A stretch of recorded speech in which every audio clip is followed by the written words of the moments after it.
Voy a empezar por El rayo de luna, de Gustavo Adolfo Bécquer. Es mi cuento favorito. Bueno, yo no sé si esto es una historia que parece cuento o un cuento que parece historia. Lo que puedo decir es que en su fondo hay una verdad muy triste, de la que acaso yo seré uno de los últimos en aprovecharme, dadas mis condiciones de imaginación. Otro con esta idea tal vez hubiera hecho un tomo de filosofía lacrimosa. Yo he escrito esta leyenda, que a los demás que nada vean en su fondo al menos podrá entretenerles un rato. Era noble, había nacido entre el estruendo de las armas y el insólito clamor de una trompa de guerra no le hubiera hecho levantar la cabeza un instante ni apartar sus ojos de un punto del oscuro pergamino en que leía la última cantiga de un trovador. Los que quisieran encontrarle no le debían buscar en el anchuroso patio de su castillo, donde los palafrenos domaban los potros. Los pajes enseñaban a volar a los halcones y los soldados entretenían los días de reposo en afilar el hierro de su lanza contra una piedra. ¿Dónde está Manrique? ¿Dónde está vuestro señor?, preguntaban algunas veces su madre. No sabemos, respondían sus servidores. ¿Acaso estará en el clausuro del monasterio de la Peña, sentado al borde de una tumba, prestando oído al ver si sorprende alguna palabra de la conversación de los muertos, o en el puente, mirando correr una tras otra las olas del río por debajo de sus arcos, o acurrucado en la quiebra de una roca y entretenido en contar las estrellas del cielo, en seguir una nube con la vista o contemplar los fuegos fatuos que cruzan como exhalaciones sobre el haz de las lagunas? En cualquiera parte estará, a menos en donde esté todo el mundo. En efecto, Manrique amaba la soledad, y la amaba de tal modo que algunas veces hubiera deseado no tener sombra, para que su sombra no le siguiese a todas partes. Amaba la soledad, porque en su seno, dando rienda suelta a la imaginación, forjaba un mundo fantástico, habitado por extrañas creaciones, hijas de sus delirios y sus sueños de poeta. Porque Manrique era poeta, tanto que nunca le había satisfecho las formas en que pudiera encerrar sus pensamientos y nunca los había encerrado al escribirlos. Creía que entre las rojas ascuas del hogar habitaban espíritus de fuego, de 1000 colores, que corrían como insectos de oro a lo largo de los troncos encendidos o danzaban en una luminosa ronda de chispas en la cúspide de las altas llamas. Y se pasaban las horas muertas sentado en un escabel junto a la alta chimenea gótica, inmóvil y con los ojos fijos en la lumbre. Creía que en el fondo de las ondas del río, entre los musgos de la fuente y sobre los vapores del lago vivían unas mujeres misteriosas, hadas, sílfides u ondinas, que exhalaban lamentos y suspiros o cantaban y se reían en el monótono rumor del agua, rumor que oía en silencio intentando traducirlo. En las nubes, en el aire, en el fondo de los bosques, en las grietas de las peñas, imaginaba percibir formas o escuchar sonidos misteriosos, formas de seres sobrenaturales, palabras ininteligibles que no podían comprender. Amar. Había nacido para soñar al amor, no para sentirlo. Amaba a todas las mujeres un instante, a esta porque era rubia, a aquella porque tenía los labios rojos, a la otra porque se cimbreaba al nadar como un junco. Algunas veces llegaba su delirio hasta el punto de quedarse una noche entera mirando a la luna, que flotaba en el cielo entre un vapor de plata, o a las estrellas, que temblaban a lo lejos como los cambiantes de las piedras preciosas. En aquellas largas noches de poético insomnio, exclamaba: si es verdad, como el prior de la Peña me ha dicho, que es posible que esos puntos de luz sean mundos, si es verdad que en ese globo de nácar que rueda sobre las nubes habitan gentes, ¿qué mujeres tan hermosas serán las mujeres de esas regiones luminosas? Y yo no podré verlas, y yo no podré amarlas. ¿Cómo será su hermosura? ¿Cómo será su amor? Manrique no estaba aún lo bastante loco para que le siguiesen los muchachos, pero sí lo suficiente para hablar y gesticular a solas, que es por donde se empieza. Sobre el Duero, que pasaba lamiendo las carcomidas y oscuras piedras de las murallas de Soria, hay un puente que conduce de la ciudad al antiguo convento de los templarios, cuyas posesiones se extendían a lo largo de la puesta margen del río. En la época a que nos referimos, los caballeros de la orden habían ya abandonado sus históricas fortalezas, pero aún quedaban en pie los restos de los anchos torreones de sus muros, aún se veían, como en parte se ven hoy, cubiertos de piedra y campanillas blancas, los macizos arcos de sus claustros, las prolongadas galerías ojivales de sus patios de armas en las que suspiraba el viento con un gemido agitando las altas hierbas. En los huertos y en los jardines, cuyos senderos no hollaban hacía muchos años las plantas de los religiosos, las vegetaciones, abandonada a sí misma, desplegaba todas sus galas, sin temor de que la mano del hombre mutilase, creyendo embellecerla. Las plantas trepadoras subían encaramándose por los añosos troncos de los árboles. Las sombrías calles de álamos, cuyas copas se tocaban y se confundían entre sí, se habían cubierto de césped. Los cardos silvestres y las ortigas brotaban en medio de los enarenados caminos, y en dos trozos de fábrica, próximos a desplomarse. El jaramago flotando al viento como el penacho de una cimera y las campanillas blancas y azules balanceándose como en un columpio sobre sus largos y flexibles tallos, pregonaban la victoria de la destrucción y la ruina.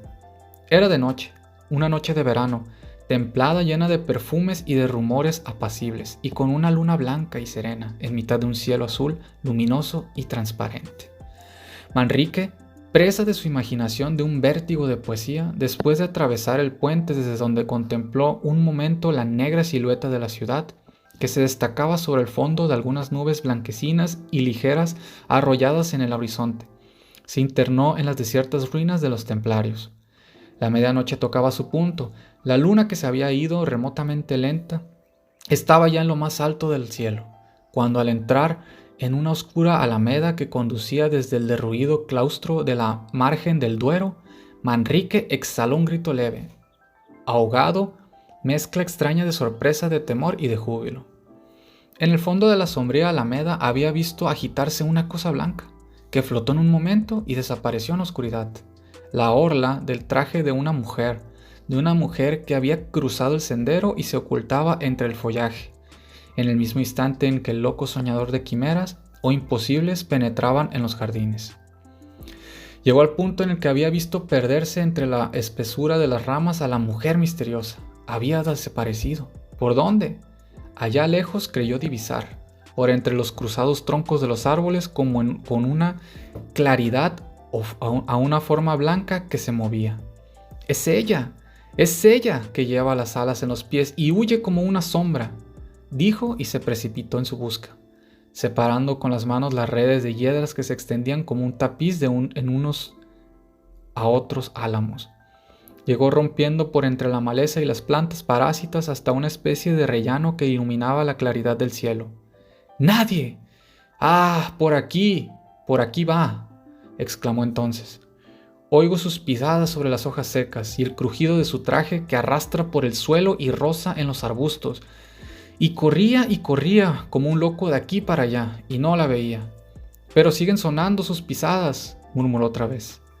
Creo que ha hablado, no hay duda, ha hablado. El viento que suspira entre las ramas, las hojas que parecen que rezan en voz baja, me han impedido oír lo que ha dicho. Pero no hay duda, por ahí.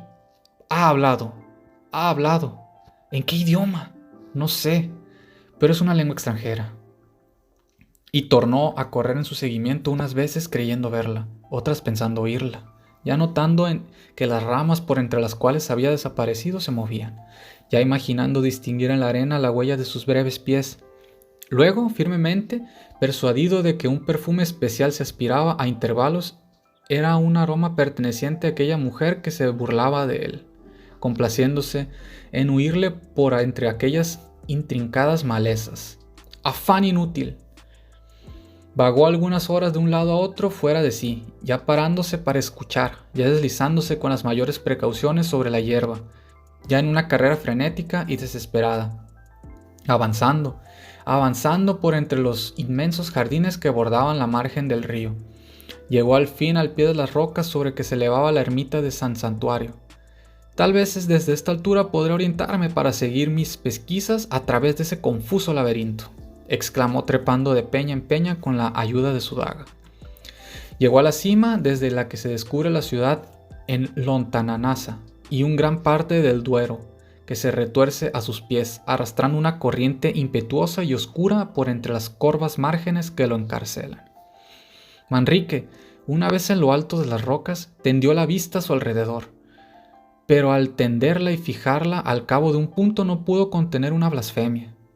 La luz de la luna rielaba chispeando en la estela que dejaba en pos de sí una barca que se dirigía a todo remo a la orilla opuesta.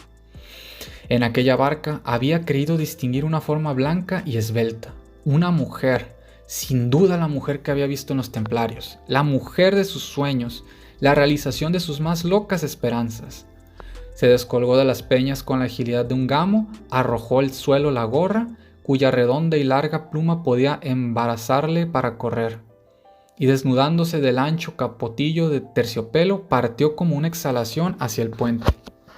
Pensaba atravesarlo y llegar a la ciudad antes de la barca tocarse a la otra orilla. ¡Locura!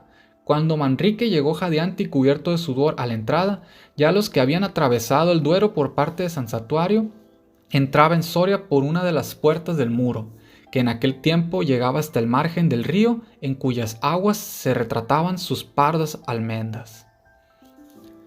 Aunque desvanecida su esperanza de alcanzar a los que habían entrado por el postigo de San Satuario, no por eso nuestro héroe perdió la de saber la casa en que la ciudad podía albergarlos. Fija en su mente esta idea. Penetró en la población y dirigiéndose hacia el barrio San Juan, comenzó a vagar por sus calles a la aventura. Las calles de Soria eran entonces, y lo son todavía, estrechas, oscuras y tortuosas. Un silencio profundo reinaba en ellas, silencio que solo interrumpía ora el lejano ladrido de un perro, ora el rumor de una puerta al cerrarse, ora el relincheo de un corcel que, afanado, hacía sonar la cadena que le sujetaba al pesebre en las subterráneas caballerizas.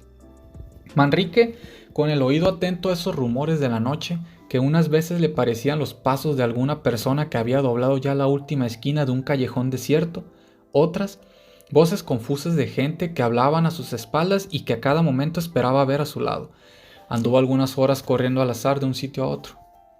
Por último se detuvo al pie de un caserón de piedra, oscuro y antiquísimo, y al detenerse brillaron sus ojos con una indescriptible expresión de alegría. En una de las altas ventanas ojivales de aquel que pudiéramos llamar palacio se veía un rayo de luna templado y suave, que, pasando a través de unas ligeras colgaduras de seda de color de rosa, se reflejaba en el negruzco y grietado paredón de la casa de enfrente. «No cabe duda, aquí vive mi desconocida», murmuró el joven en voz baja sin apartar un punto sus ojos de la ventana gótica. «Aquí vive». Ella entró por el postigo de San Satuario. Por el postigo de San Satuario se viene a este barrio. En este barrio hay una casa. Pasada la medianoche, aún hay gente en vela. ¿En vela? ¿Quién sino ella, que vuelve de sus nocturnas excursiones? ¿Puede estarlo a estas horas? No hay más. Esta es su casa. En esta firme persuasión y revolviendo en su cabeza las más locas y fantásticas imaginaciones, esperó el alba frente a la ventana gótica de la que toda la noche no faltó la luz, ni él separó la vista un momento. Cuando llegó el día, las macizas puertas del arco que daba entrada al caserón y sobre cuya clave se veían esculpidos los blasones de un dueño, giraron pesadamente sobre los goznes, con un chirrido prolongado y agudo. Un escudero reapareció en el dintel con un manojo de llaves en la mano, restregándose los ojos y enseñando al bostezar una caja de dientes capaces de dar envidia a un cocodrilo. Verle Manrique y lanzarse a la puerta fue toda obra de un instante. ¿Quién habita en esta casa? ¿Cómo se llama ella? ¿De dónde es? ¿A qué ha venido Soria? ¿Tiene esposo? Responde, responde, animal. Esta fue la salutación que, sacudiéndole el brazo violentamente, dirigió al pobre escudero, el cual, después de mirarle un buen espacio de tiempo con ojos espantados y estúpidos, le contestó con voz entrecortada por la sorpresa. En esta casa vive el muy honrado señor D. Alonso de Valdecuellos, montero mayor de nuestro señor el rey, que, herido en la guerra contra moros, se encuentra en esta ciudad respondiéndole de sus fatigas. «¿Pero y su hija?», interrumpió el joven impaciente. «¿Y su hija, o su hermana, o su esposa, o lo que sea?». «No tiene ninguna mujer consigo». «¿No tiene ninguna? Pues ¿quién duerme allí en aquel aposento donde toda la noche he visto arder una luz?». «¿Allí? Allí duerme mi señor de Alonso, que, como se halla enfermo, mantiene encendida su lámpara hasta que amanece. Un rayo cayendo de improviso a sus pies no le hubiera causado más asombro que el que le causaron estas palabras. Ya la he de encontrar, ya la he de encontrar, y si la encuentro, estoy casi seguro de que he de conocerla. ¿En qué? Eso es lo que no podré decir, pero he de conocerla. El eco de sus pisadas o una sola palabra suya que vuelva a oír, un extremo de su traje, un solo extremo que vuelva a ver me bastará para conseguirlo. Noche y día estoy mirando flotar delante de mis ojos aquellos pliegues de una tela diáfana y blanquísima. Noche y día me están sonando aquí dentro de la cabeza, el crujido de su traje, el confuso rumor de sus ininteligibles palabras. ¿Qué dijo? ¿Qué dijo? Ah, si yo pudiera saber lo que dijo. ¿Acaso? Pero aún sin saberlo, la encontraré. La encontraré, me lo da el corazón, y mi corazón no me engaña nunca. Verdad es que ya he recorrido inútilmente todas las calles de Soria, que he pasado noches y noches al sereno, he hecho poste de una esquina, que he gastado más de 20 doblas en oro en hacer charlas a dueñas y escuderos, que he dado agua bendita a San Nicolás, a una vieja arrebujada con tal arte en su manto de anascote, que se me figuró una deidad, y al salir de la colegiata una noche de maitianes, he seguido como un tonto la litera del arcediano, creyendo que el extremo de sus opalandas era el traje de mi desconocida. Pero no importa, yo la he de encontrar, y la gloria de poseerla excederá seguramente al trabajo de buscarla.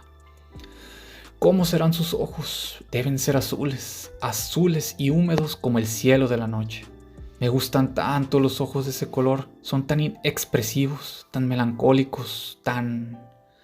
Sí, no hay duda. Azules deben ser. Azules son seguramente. Y sus cabellos negros, muy negros, y largos para que floten. Me parece que los vi flotar aquella noche al par que su traje, y eran negros. No me engaño, no, eran negros.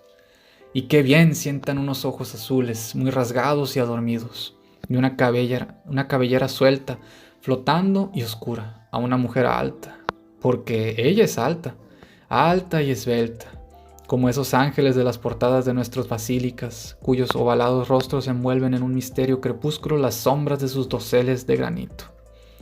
Su voz le he oído, su voz es suave como el rumor del viento en las hojas de los álamos, y su andar, acompasado y majestuoso como las cadencias de una música. Y esa mujer, que es hermosa como el más hermoso de mis sueños de adolescente, que piensa como yo pienso, que gusta como yo gusto, que odia lo que odio, que es un espíritu hermano de mi espíritu, que es el complemento de mi ser, ¿no se ha de sentir conmovida al encontrarme? ¿No me ha de amar como yo la amaré, como yo la amo, con todas las fuerzas de mi vida, con todas las facultades de mi alma? Vamos al sitio donde la vi la primera y la única vez que la he visto. Quién sabe si, caprichosa como yo, amiga de la soledad y el misterio, como todas las almas soñadoras, se complace en vagar por entre las ruinas en el silencio de la noche.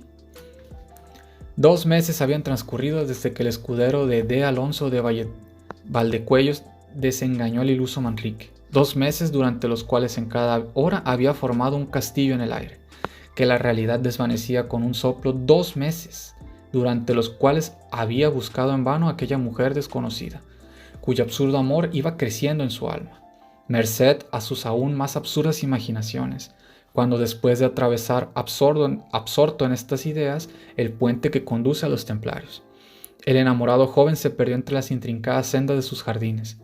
La noche estaba serena y hermosa. La luna brillaba en toda su plenitud en lo más alto del cielo, y el viento suspiraba con un rumor dulcísimo entre las hojas de los árboles. Manrique llegó al claustro, tendió la vista por su recinto y miró a través de las macizas columnas de sus arcadas. Estaba desierto. Salió de él, encaminó sus pasos hacia la oscura alameda que conduce al Duero, y aún no había penetrado en ella, cuando en sus labios se escapó un grito de júbilo.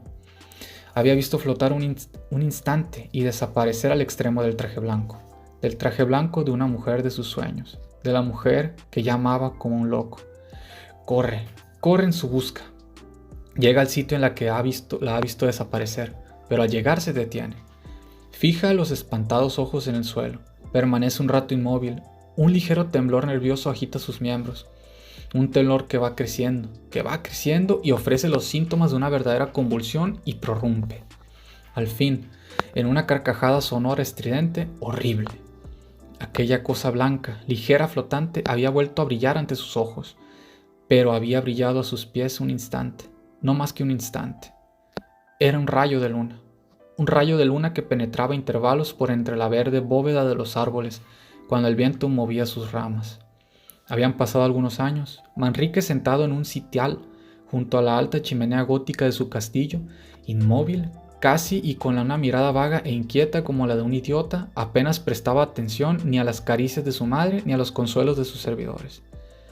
«Tú eres joven, tú eres hermoso», le decía aquella.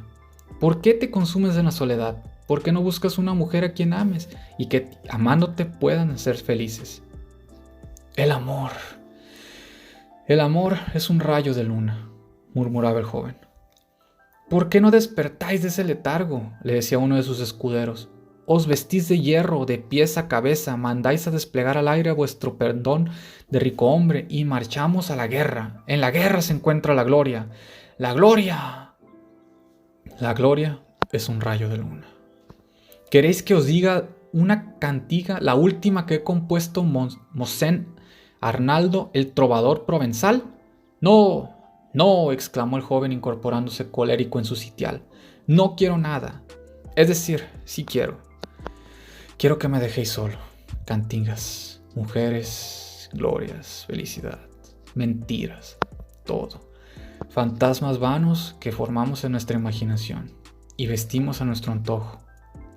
Y los amamos y corremos tras ellos. ¿Para qué? ¿Para qué?